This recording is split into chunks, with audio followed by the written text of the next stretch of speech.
లూకా సువార్త 3వ అధ్యాయం.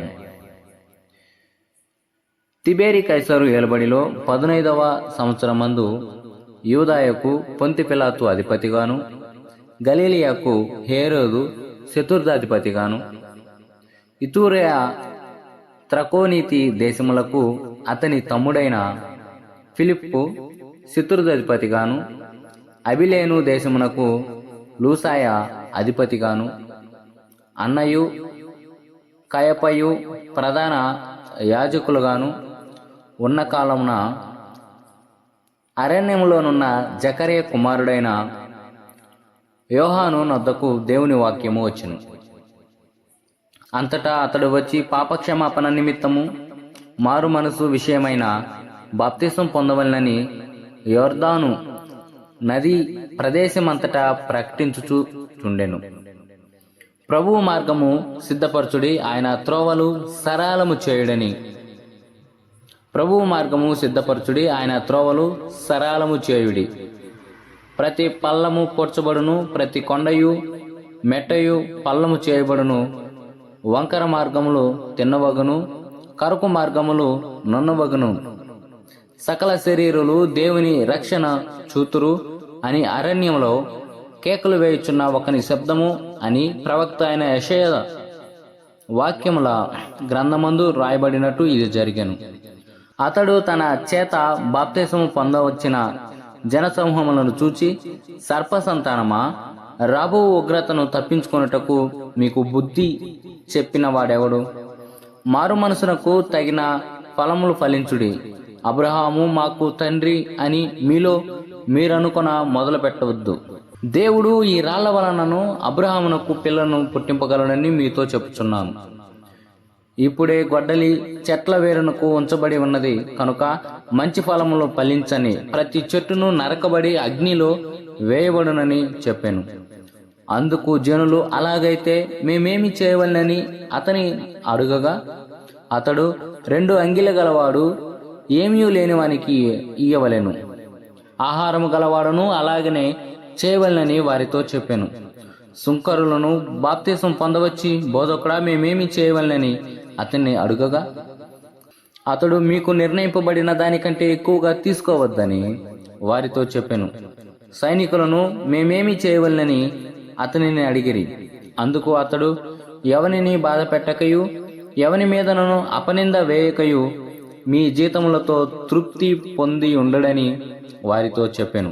ప్రజలు కనిపెట్టుచు, ఇతడు క్రీస్తయి ఉండునేమో అని అందరూ యోహానును గూర్చి తమ హృదయములలో ఆలోచించుకొనుచుండగా, యోహాను, నేను నేలలో మీకు బాప్తిసం ఇచ్చుచున్నాను, అయితే నాకంటే శక్తిమంతుడొకడు వచ్చుచున్నాడు, ఆయన చెప్పుల వారను విప్పుటకును నేను పాత్రుడను కాను. ఆయన పరిశుద్ధాత్మలోను అగ్నితోనూ మీకు బాప్తిసం ఇచ్చును. ఆయన చేతిలో ఉన్నది. ఆయన తన కళ్ళమును బాగుగా శుభ్రము చేసి తన కొట్టులో గోధుమలు పోసి ఆరని అగ్నితో పొట్టును కాల్చివేయనని అందరితో చెప్పాను. ఇదియు కాక అతడింకాను చాలా సంగతులను చెప్పి ప్రజలను హెచ్చరించుచు వారికి సువార్త ప్రకటించుచు ఉండెను. అయితే చతుర్థాధిపతి అయిన హేరోదు చేసిన సకల దుష్కార్యముల నిమిత్తమును అతని సహోదరుని భార్య అయిన హేరోదియు నిమిత్తమును యోహాను అతనిని గద్దించినందుకు అది వరకు తాను చేసినవన్నీ చాలవన్నట్టు అతడు యోహానును చెరసాలలో వేయించెను. ప్రజలందరూ బాప్తిసం పొందినప్పుడు యేసు కూడా బాప్తిసము పొంది ప్రార్థన చేయుచుండగా ఆకాశము తెరవబడి పరిశుద్ధాత్మ శరీరాకారముతో పావురం వలె ఆయన మీదకి దిగి వచ్చెను. అప్పుడు నీవు నా ప్రియకుమారుడవు, నీ యందు నేను ఆనందించుచున్నానని ఒక శబ్దము ఆకాశము నుండి వచ్చెను. యేసు బోధింప మొదలుపెట్టినప్పుడు ఆయన దాదాపు 30 ఏండ్ల ఈడు గలవాడు. ఆయన యోసేపు కుమారుడని ఎంచబడెను.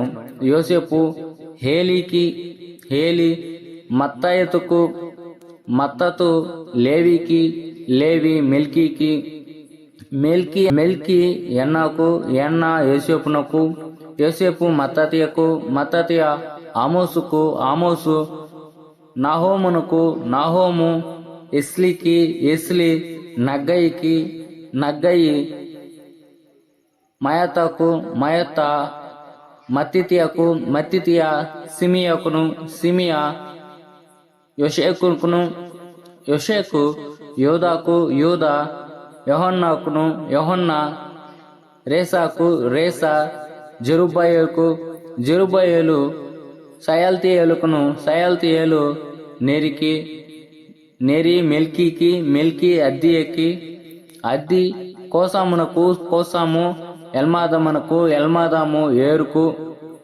ఏరు, యెహోషువకు యెహోషువ, ఎలియజబెర్కు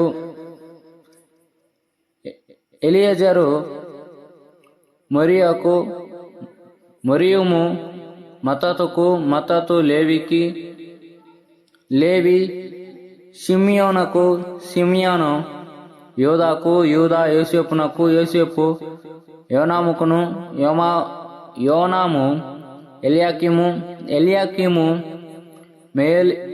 మెలేయాకు మెలేయా, మొన్నాకు మొన్న, మత్తతకు మత్తత, నాతానునకు నాతాను, దావీదునకు దావీదు, యెషయికి యెషయి, ఒబేదకు ఒబేదు, బోయాజుకు బోయాజు, సెల్మాకును సెల్మా, నయస్సోకును నయస్సోకును, అమ్మినాదాబుకు అమ్మినాదాబు, ఆరామునకు ఆరాము, ఎస్రోమునకు ఎస్రోము, ఫెరసునకు ఫెరసు, యూదాకు యూదా, యాకోబునకు యాకోబు, ఇస్సాకును ఇస్సాకు, అబ్రహామునకు అబ్రహాము, తేరహుకు తేరహు, నహోరుకు నహోరు, సెరుగులకు సెరుగు, రాయుకు రాయు, ఫెలెకు హెబెరుకు హెబెరు, సెలహుకు సెలహు, కేయినకు కేయిను, అర్ఫక్షదకు అర్ఫక్షద, క్షేముకు క్షేము, నోవాహుకు నోవాహు, లెమెకు మెతూషెలకు మెతూషెల, నోవాహుకు నోవాహు, ఎరేదుకు ఎరేదు,